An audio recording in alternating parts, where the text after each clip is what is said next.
ये वही आनंद मोहन, याद कीजिए, जो हमारे गोपालगंज के डीएम का हत्यारा, इसी मुजफ्फरपुर की धरती पर उस डीएम की हत्या कर दी गई और उसको इस नीतीश कुमार और तेजस्वी यादव की सरकार थी, उन दोनों की सरकारों ने मिलकर उसको जेल से छुड़ाने का काम किया।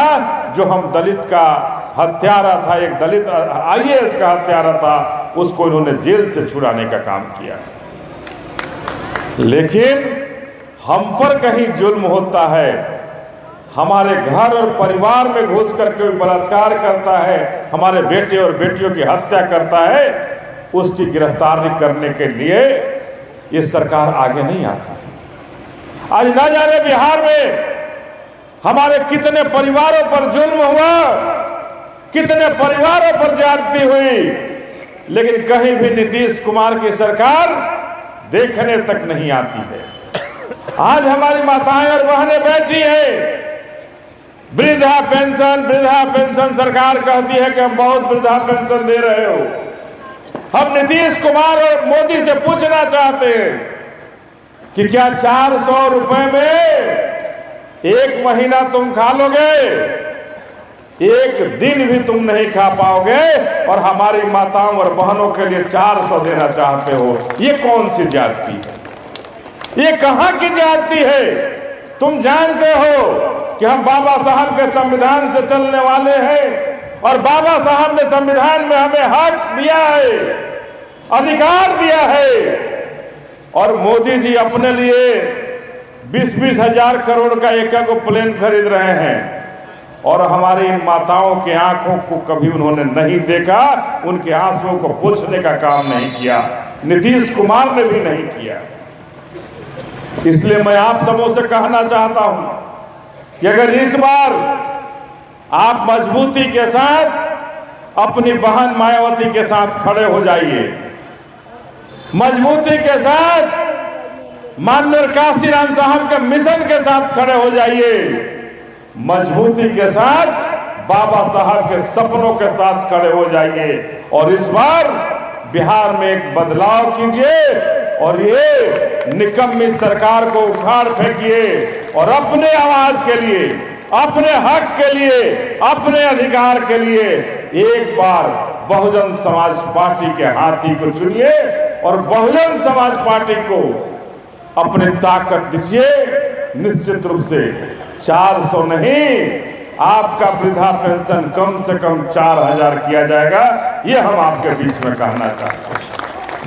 वृद्धा पेंशन ही क्यों, इसी नीतीश कुमार ने जब पहली बार सरकार बनाई तो 3 डिसमिल जमीन देने की बात कही थी, कहे ना नो मिलल बच्चा से केकरा मिलल 3 डिसमिल जमीन। लेकिन ये झूठा मुख्यमंत्री पटना में बैठ के कहता है कि हमने हर दलित परिवार को 3 डिसमिल जमीन दे दिया। इससे बड़ा बेशर्मी और इससे बड़ा झूठा नहीं हो सकता। तो मैं आपके बीच में कहने आया हूं कि नीतीश कुमार ने 3 डिसमिल जमीन नहीं दिया, लेकिन आदरणीय बहन मायावती जब उत्तर प्रदेश के मुख्यमंत्री बनी थी तो उन्होंने कहा नहीं था, लेकिन उन्होंने देखा आपके दर्द को, उन्होंने आपके दर्द का एहसास किया और दुख और दर्दों का एहसास किया कि हमारा परिवार कितना कष्ट में है, कितना दर्द में है। तो उन दुख और दर्द को दूर करने के लिए उन्होंने जानते हैं क्या किया कि हम सारे परिवार को नौकरी एक साथ नहीं दे सकते हैं, तो जाओ किसी को 1 एकड़, किसी को 2 एकड़ और किसी को 3-3 एकड़ भी जमीन दे करके आपके परिवार के भरण पोषण का रास्ता खोल दिया। अब आपको तय करना है, आपको तय करना है कि आज हम किस रास्ते पर जाएं। जो 3 डिसमिल जमीन कह करके हमें ठगा, जो हमारे छात्रों का, जो हमारे बच्चे और बच्चियों का छात्रवृत्ति खा गया। हम आपके बच्चे और बच्चियां जब पढ़ने जाते हैं तो उन्हें छात्रवृत्ति नहीं मिलती है, मिलती है बाबू? छात्रवृत्ति नहीं मिलती है। अब मुख्यमंत्री कहते हैं क्रेडिट कार्ड चलेगा। कर्जा ले लीजिए, तो कर्जा देव तो अपना घरे से देव का, हमारा लौटाही के पड़ी न कर्जा। तो जो बाबा साहब ने हमें संविधान में अधिकार दिया, हक दिया, उस हक और अधिकार को इन सरकारों ने मार करके अपने लिए उपयोग करने का काम किया और हमें ठेंगा दिखाने का काम किया है। इसलिए मैं आया हूं अपने सरैया के माताओं और बहनों को कहने, अपने भाई और अभिभावकों को कहने कि आपने हर बार किसी न किसी को जिताने का काम किया है। आज यहां धरना देने आए हैं अपनी मांगों को लेकर के, अपनी जरूरतों की मांगों को लेकर के, अपनी जरूरतमंद मांगों को लेकर के। लेकिन हम आपसे कहना चाहते हैं कि इस मांगों को ये बीडीओ और सीओ कभी आपको पूरा नहीं होने देंगे। ये लोग, ये बीडीओ और सीओ जो है, ये सरकार के दलाल हैं, इसके अलावे कुछ नहीं है।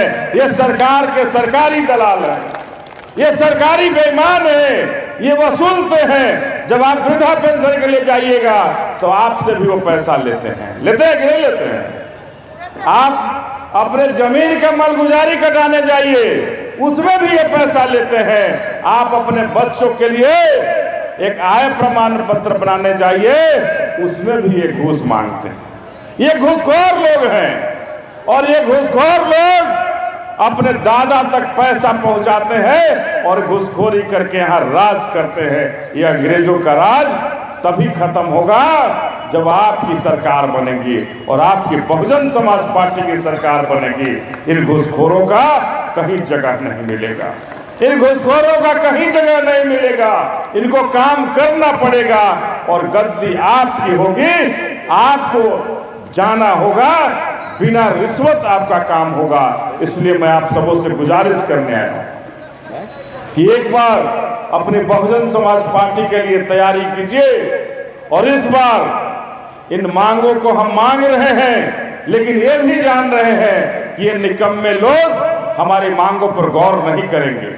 गौर कराना है, हमें अपनी मांगों को लेना है तो बहुजन समाज पार्टी की सरकार को बनाना होगा, तभी हम अपनी मांगों को ले सकते हैं और तभी हम अपने हक और अधिकार जो बाबा साहब ने संविधान बना कर दिया है, उस हक और अधिकार को ले सकते हैं।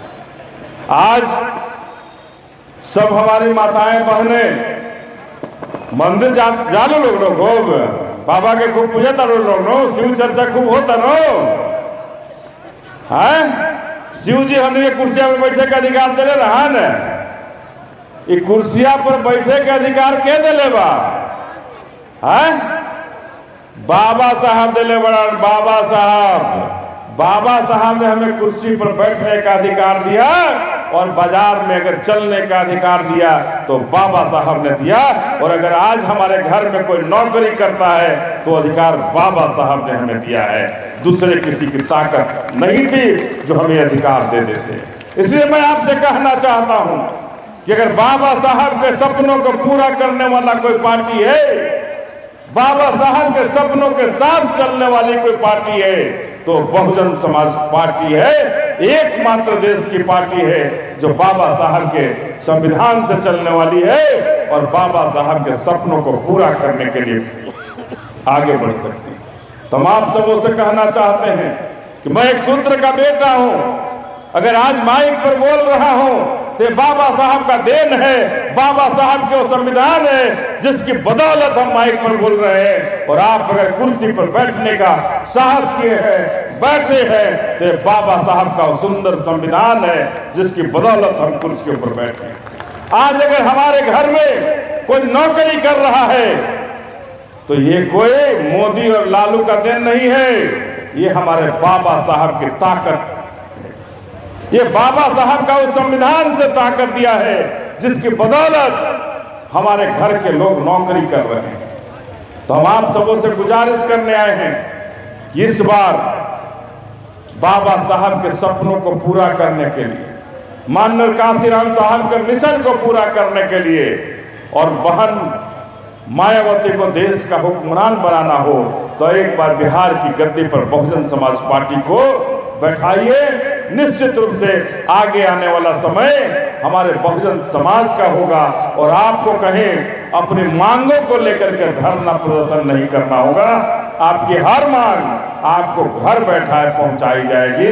बस यही कह करके आप सबों का बहुत बहुत आभार कि आप सब यहाँ इस धरना प्रदर्शन को दे करके सरकार को चेता रहे हैं, सरकार के पदाधिकारियों को समझा रहे हैं कि समझो, नहीं तो हम इस गद्दी को पलट लेंगे। बहुत बहुत धन्यवाद। बाबा साहब अमर रहे, बाबा साहब अमर रहे, बाबा साहब अमर रहे।